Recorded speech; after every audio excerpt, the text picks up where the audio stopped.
অমরনাথ গুহা শুধুমাত্র একটি তীর্থস্থান নয়, এটি হিন্দু ধর্মাবলম্বীদের কাছে এক গভীর আধ্যাত্মিক বিশ্বাসের প্রতীক। জম্মু ও কাশ্মীরের তুষারাবৃত পর্বতের মাঝে অবস্থিত এই দুর্গম গুহায় প্রতি বছর গঠিত হয় প্রাকৃতিক বরফের শিবলিঙ্গ, যা ভক্তদের কাছে ঈশ্বরের অলৌকিক উপস্থিতির চিহ্ন। পৌরাণিক কাহিনী অনুসারে এই গুহাই ছিল সেই স্থান যেখানে মহাদেব শিব দেবী পার্বতীকে অমরত্বের গোপন কথা বলেছিলেন। অমরনাথের অমর কথা। এই পবিত্র গুহায় ভগবান শিব ভগবতী পার্বতীকে মুক্তির পথ দেখিয়েছিলেন। এই দর্শন অমর কথা নামে পরিচিত, তাই এই স্থানের নাম অমরনাথ। স্বয়ং শিব প্রদত্ত বর অনুসারে যে ব্যক্তি ভক্তি সহকারে এই কাহিনী পাঠ বা শ্রবণ করেন তিনি শিবলোক লাভ করেন। হিমালয় রাজের কন্যা পার্বতী রূপে সতী দ্বিতীয় জন্মগ্রহণ করেন। প্রথম জন্মে তিনি ছিলেন প্রজাপতি দক্ষের কন্যা। ভগবান শিব প্রজাপতি দক্ষের কন্যা সতীর বিচ্ছেদের পর হিমালয়ে কঠোর তপস্যা শুরু করেছিলেন। মহেশ্বরী এরপর বহু বছর ধরে সেখানে ভগবান শিবের সেবা করতে থাকেন। একবার দেবী পার্বতী ভগবান শিবকে জিজ্ঞেস করলেন, আমি ভাবছি তোমার গলায় এই মালা কেন? ভগবান শিব বললেন, পার্বতী, তুমি যতবার জন্মেছ আমিও ততবার তোমায় মালা পরিয়েছি। দেবী পার্বতী বললেন, আমার দেহ বিনষ্ট, মরে যায়, কিন্তু তুমি অমর, এর কারণ বলো, আমিও অমর হতে চাই।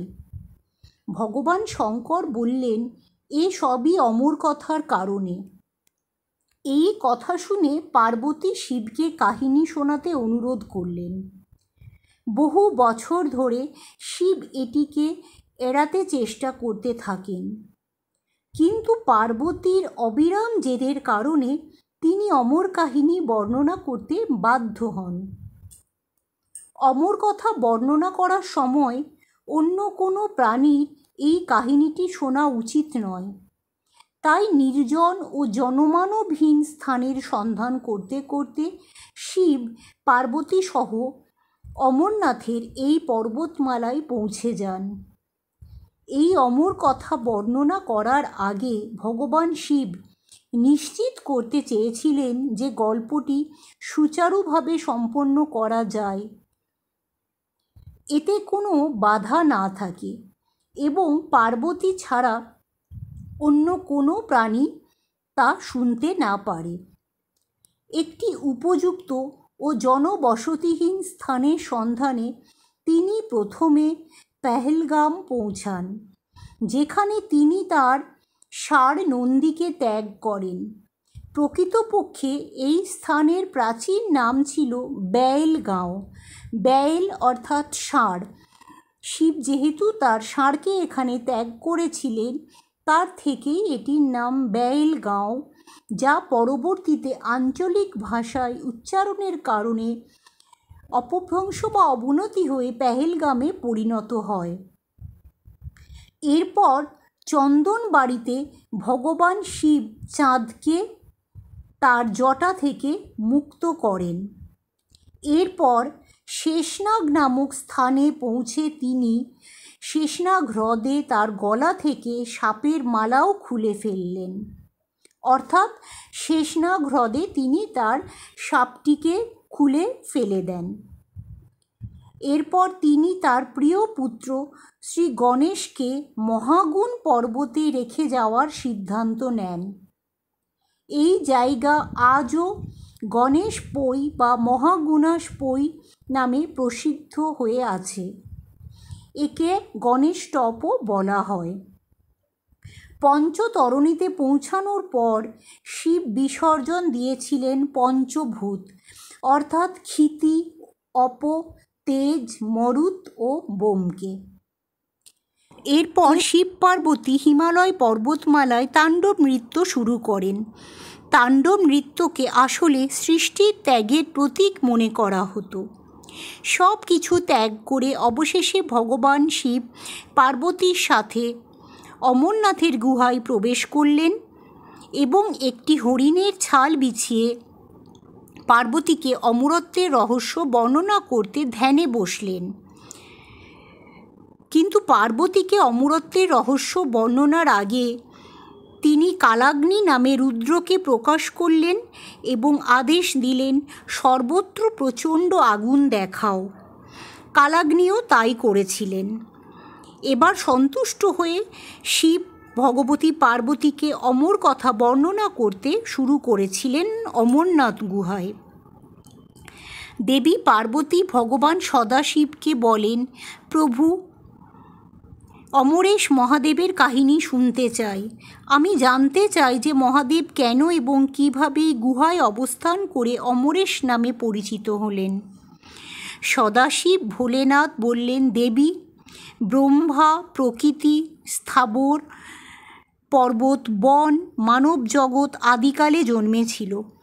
এই ক্রমানুসারে দেবতা, ঋষি, পূর্বপুরুষ, গন্ধর্ব, অসুর, সাপ, যক্ষ, ভূত, কুষ্মাণ্ড, ভৈরব, শৃগাল, অসুর ইত্যাদির জন্ম হয়। এভাবে নতুন ধরনের ভূত সৃষ্টি হলেও দেবতা ইন্দ্রসহ সকলেই মৃত্যুর নিয়ন্ত্রণে ছিলেন। এরপর ভগবান ভোলেনাথ বললেন যে দেবতারা মৃত্যুকে ভয় পান, তাই তারা তার কাছে আসেন। সমস্ত দেবতারা তার প্রশংসা করলেন এবং বললেন যে মৃত্যু আমাদের বাধা দেয়। দয়া করে এমন কোনো প্রতিকারের পরামর্শ দিন যাতে মৃত্যু আমাদের বাধা না দেয়। আমি তোমাকে মৃত্যু ভয় থেকে রক্ষা করব, এই বলে সদাশিব তার মাথা থেকে চন্দ্রের পর্যায়টি খুলে নিলেন এবং দেবতাদের বললেন, এটাই তোমাদের মৃত্যুর ওষুধ। সেই চন্দ্রকলা নিংড়ানোর ফলে পবিত্র অমৃতের একটি স্রোত প্রবাহিত হয় এবং সেই স্রোতটি পরে অমরাবতী নদী নামে পরিচিত হয়। চাঁদ নিংড়ে দেবার সময় ভগবান সদাশিবের শরীরে যে অমৃত বিন্দু পড়েছিল তা শুকিয়ে পৃথিবীতে পড়েছিল। পবিত্র গুহায় থাকা ছাই ওই অমৃত বিন্দুর কণা যা পৃথিবীতে পড়েছিল, ভগবান সদাশিব স্বয়ং দেবতাদের প্রতি প্রেম উৎসর্গ করতে গিয়ে তরলীকৃত হয়েছিলেন। সদাশিবকে জল রূপে দেখে দেবতারা তার স্তুতিতে মগ্ন হলেন এবং বারবার নমস্কার করতে লাগলেন। ভোলেনাথ দেবতাদের বললেন, হে দেবগণ, তোমরা এই গুহায় আমার বরফলিঙ্গের শরীর দেখেছ। এ কারণে আমার কৃপায় তোমাদের মৃত্যু ভয় থাকবে না। এখন তোমরা এখানে অমর হয়ে শিবের রূপ লাভ করো। আজ থেকে আমার এই চিরন্তন লিঙ্গে দেহ 3 ভুবনে অমরেশ নামে পরিচিত হবে। দেবতাদের এমন বর দিয়ে সদাশিব সেই দিন থেকে লীন হয়ে গুহায় বাস করতে লাগলেন। ভগবান সদাশিব অমৃত রূপে সোমকলা পরিধান করে দেবতাদের মৃত্যু বিনাশ করেছিলেন। তখন থেকেই তার নাম অমরেশ্বর নামে প্রসিদ্ধ হয়। অমরনাথের এই পবিত্র গুহায় দেবী পার্বতীকে মুক্তির পথ দেখিয়েছিলেন দেবাদিদেব। আবার এদিকে মহাদেবের আদেশ পালনের পর কালাগ্নি অন্তর্হিত হলে তার দৃষ্টি এড়িয়ে একটি শুক পাখি রয়ে যায় সেই গুহায়। সেই শুক পাখিটিও শুনেছিল মুক্তির পথ সম্পর্কিত নানা কাহিনী। মহাদেব অমর কথা শুরু করার আগে পার্বতীকে বলেছিলেন, পার্বতী, যখন আমি অমর কথা বলবো তুমি মাঝে মধ্যে হ্যাঁ হ্যাঁ বা হুঁ হুঁ বলবে। পার্বতীও তাই করেছিলেন। শুনতে শুনতে পার্বতী ঘুমিয়ে পড়লে তার পরিবর্তে সেই শুক পাখিটি হুঁ হুঁ করে আওয়াজ করেছিলেন। এইভাবে সেই শুক পাখিটি শুনে ফেলে মহাদেবের বলা অমর কথা। শোনার ফলে শুক পাখিটিও অমরত্ব লাভ করে। সেই থেকে এখনও অবধি ওই সুখ পাখিটি একজোড়া পায়রার রূপ ধরে অমর হয়ে রয়েছেন পবিত্র অমরনাথ গুহায়। এখনও অমরনাথ যাত্রার সময় ওই দুটি পায়রা পবিত্র অমরনাথ গুহায় দেখা যায়।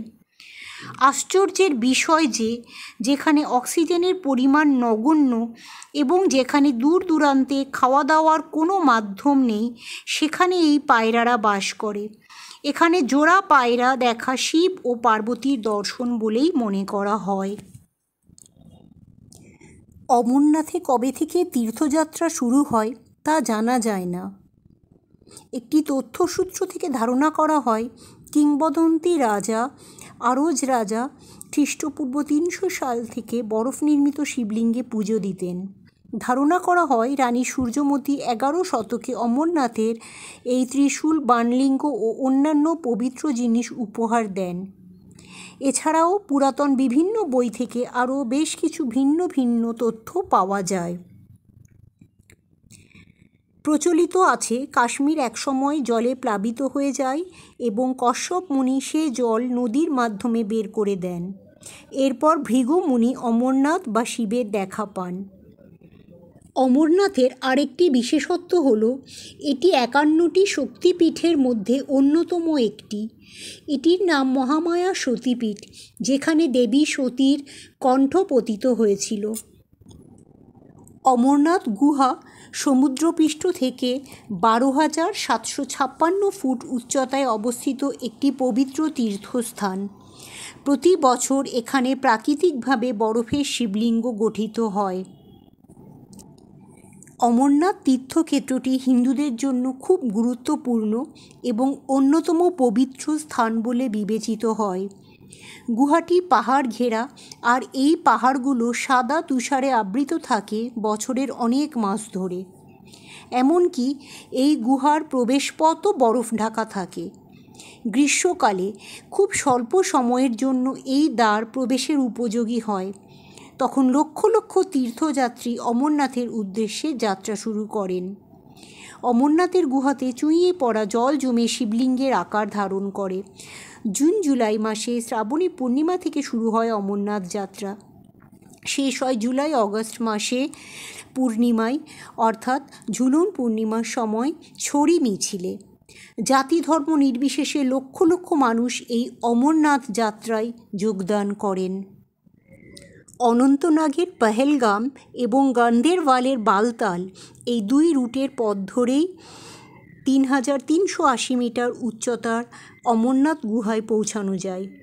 আগে শুধু শ্রাবণী পূর্ণিমায় অমরনাথ দর্শন করা যেত। মাত্র 2 সপ্তাহের জন্য অমরনাথ যাবার রাস্তা খোলা থাকত।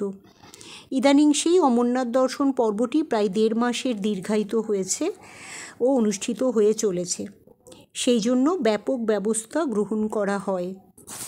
অমরনাথ গুহায় শুধু বাবা অমরনাথ শিব নন, এখানে দেবী পার্বতী ও গণেশেরও ছোট বরফের মূর্তি দেখা যায়। অমরনাথ যাত্রা শুধুমাত্র ধর্মীয় গুরুত্ব বহন করে তা নয়, এটি একটি প্রাকৃতিক সৌন্দর্যের লীলাভূমিও। অমরনাথ যাত্রা শুধু শরীরের না, এ এক আত্মিক অভিজ্ঞতা যা তীর্থযাত্রী সারা জীবন হৃদয়ে গেঁথে থাকে। জয় বাবা অমরনাথের জয়, জয় বাবা বরফানি অমরনাথ, জয় বাবা অমরনাথ।